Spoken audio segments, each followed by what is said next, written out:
Pessoal, essa questão ela tem um texto bem característico das provas do Enem, que é um texto longo. A leitura desse texto vai acrescentar a você conhecimento, conhecimento, cultura, um pouco de história da matemática. Vejamos. Com o objetivo de criticar os processos infinitos, utilizados em demonstrações matemáticas de sua época, o filósofo Zenão de Eleia, vejam bem, século V a.C., propôs o paradoxo de Aquiles e a tartaruga. Um dos paradoxos mais famosos do mundo matemático. Existem vários enunciados para o paradoxo de Zenão, porque esse paradoxo inicialmente foi escrito em grego, e um grego mais arcaico, e evidentemente as traduções deixam margem a diversas interpretações. O escritor argentino, José Luiz Borges, o apresenta da seguinte maneira: Aquiles, símbolo de rapidez, tem de alcançar a tartaruga, símbolo de morosidade.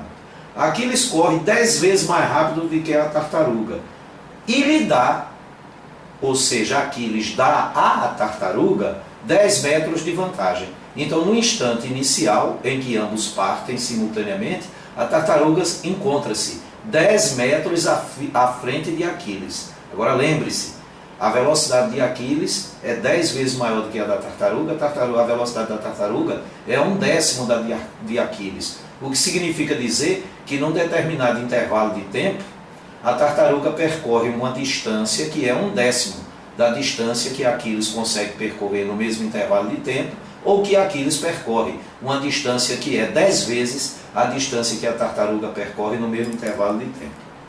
Aquiles corre esses 10 metros, a tartaruga corre 1. Aí a distância entre a tartaruga e Aquiles passa a ser de 9 metros. Aquiles corre esse 1 metro, a tartaruga corre 1 decímetro.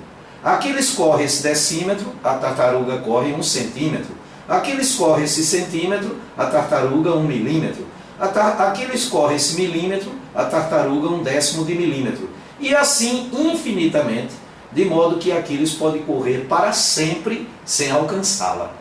Aí é o lance do paradoxo, porque na prática, evidentemente, Aquiles acompanharia a tartaruga.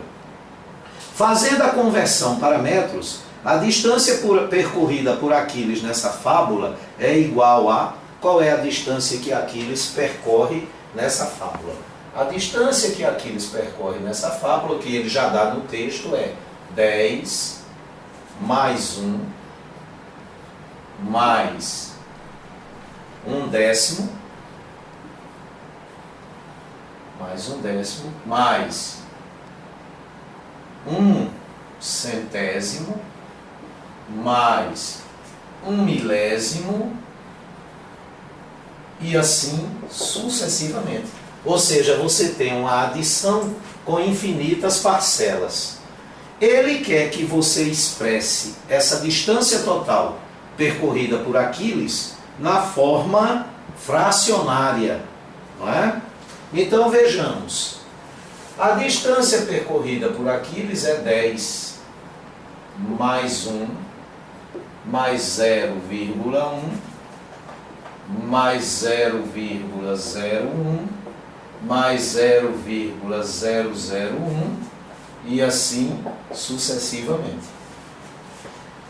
A distância percorrida por Aquiles é 10 mais 1, 11, 11 mais 0,1, 11,1, 11,1 mais 0,01, 11,11 e assim sucessivamente. Então a distância é 11,111 reticências. Trata-se de um número escrito na forma decimal, cuja dízima é ilimitada, porém periódica. Periódica simples, porque logo após a vírgula vem o período, e o período é 1.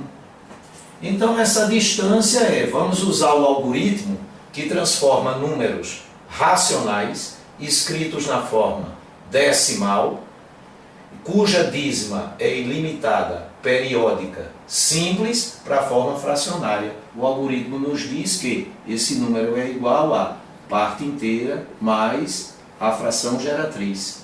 E a fração geratriz dessa dízima é o período sobre tanto os 9 quantos forem os algarismos da dízima. Então, quantos forem os algarismos do período. Retificando, como o período é 1, esse período escreve-se apenas com um algarismo. Então, 9 no denominador. Tirando o mínimo múltiplo comum dos denominadores, dá 9. 9 por 1 dá 9, vezes 11, 99, mais 9 por 9 dá 1. 1 vezes 1, 1. A distância percorrida por Aquiles é de 100 nonos de metros.